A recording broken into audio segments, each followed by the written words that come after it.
आज से 50 साल पहले भारत के लोकतंत्र की रूह कांप गई थी। 25 जून 1975 की वो रात, जिसने संविधान की रोशनी को अंधेरे में ढक दिया। ये थी आपातकाल की घोषणा, एक ऐसा फैसला जिसने करोड़ों भारतीयों की आवाजें छीन ली। Of any one country to say to another what they should do. भाइयों और बहनों, राष्ट्रपति जी ने आपातकाल की घोषणा की है। 1975 की गर्मियों में प्रधानमंत्री इंदिरा गांधी की कुर्सी खतरे में थी। इलाहाबाद हाईकोर्ट ने उन्हें चुनाव में धांधली का दोषी ठहराया। विपक्ष सड़कों पर था। जयप्रकाश नारायण के नेतृत्व में पूरा देश संपूर्ण क्रांति की पुकार लगा रहा था। जून 25, 1975 रात के 12 बजे संविधान का अनुच्छेद 352 देश में लागू हुआ। सेंसरशिप लागू हुई। विपक्षी नेता गिरफ्तार कर लिए गए। नागरिक अधिकार निलंबित कर दिए गए। बीजेपी आज देश को कांग्रेस के आपातकाल की याद दिला रही है। कह रही है ये सिर्फ इतिहास नहीं बल्कि भविष्य की चेतावनी है। संविधान की दुहाई देते हैं। मैं उनको पूछना चाहता हूं, आप किस पार्टी से आते हो, किस अधिकार से संविधान की बात करते हो? सुबह सुबह 8 बजे ऑल इंडिया रेडियो से प्रधानमंत्री जी की आवाज आई, इंदिरा गांधी की आवाज आई, राष्ट्रपति जी ने आपातकाल की घोषणा की है। जो लोग संविधान की दुहाई देते हैं, मैं उनको पूछना चाहता हूं, क्या इसके लिए संसद की सहमति ली गई थी? क्या मंत्रिमंडल की बैठक बुलाई गई थी? क्या देशवासियों को, विपक्ष को भरोसे में लिया गया था? और लोकतंत्र की बात करने वाले लोगों को मैं पूछना चाहता हूं, आप वही पार्टी और वही पार्टी से जुड़े हुए लोग हो जिन्होंने लोकतंत्र के रक्षक की भूमिका से लोकतंत्र के भक्षक का काम किया था। 1975 में हाईकोर्ट ने इंदिरा गांधी को चुनाव में आचार संहिता के उल्लंघन का दोषी ठहराया था और उन्हें 6 वर्षों के लिए किसी भी निर्वाचित पद पर रहने से अयोग्य करार दिया था। रातों रात प्रेस की बिजली काटी गई। सारे विपक्ष को जेल में डाल दिया गया, झोंक दिया गया। प्रेस की आज़ादी छीन ली गई। अनुच्छेद 352, आर्टिकल 352 का दुरुपयोग कर लोकतंत्र को रौंदा गया। संसद और न्यायपालिका को अपंग बना दिया गया और 26 जून की सुबह देश पर कांग्रेस की तानाशाही सरकार ने आपातकाल थोप दिया।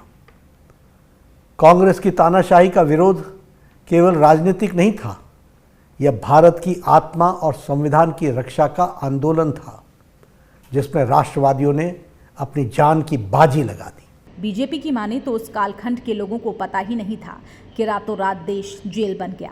अखबार सिर्फ सरकारी बातें छापते थे, बाकी सब काट दिया जाता था।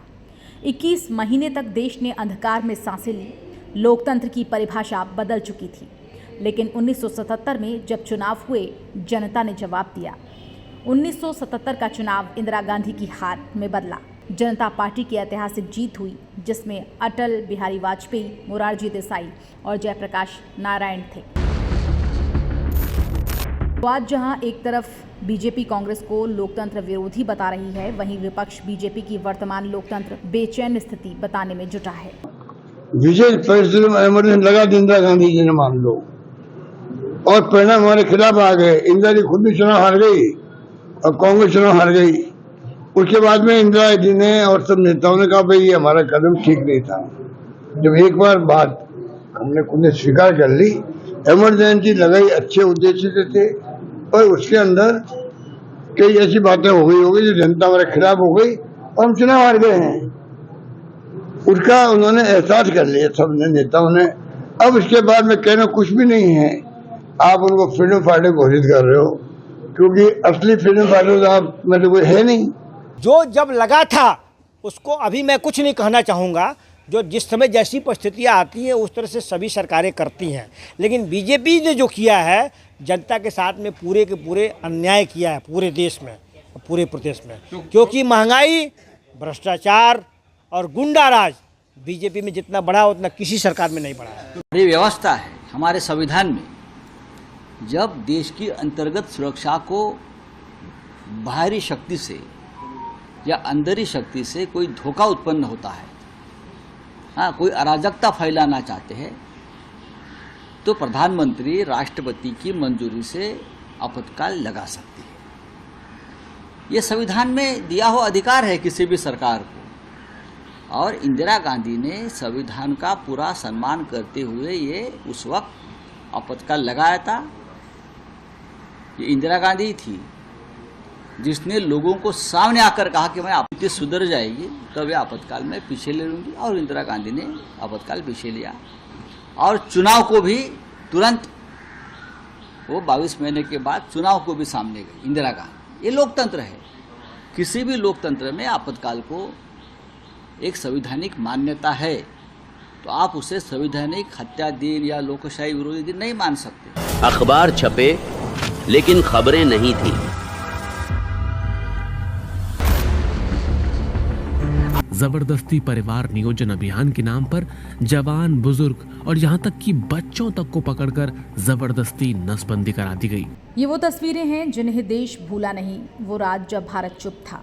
कांग्रेस ये मान रही है कि उसकी गलती है।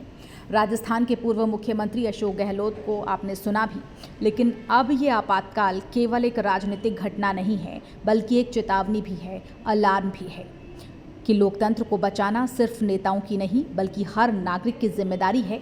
ये समझना हम सबको होगा। ऐसे में आपातकाल इतिहास नहीं कह सकते, बल्कि इसे सियासी युद्ध का मैदान कह सकते हैं, और इसके निशानों को याद रखना लोकतंत्र की चेतना को बनाए रखने का इरादा जैसा है। Bureau report, R news network.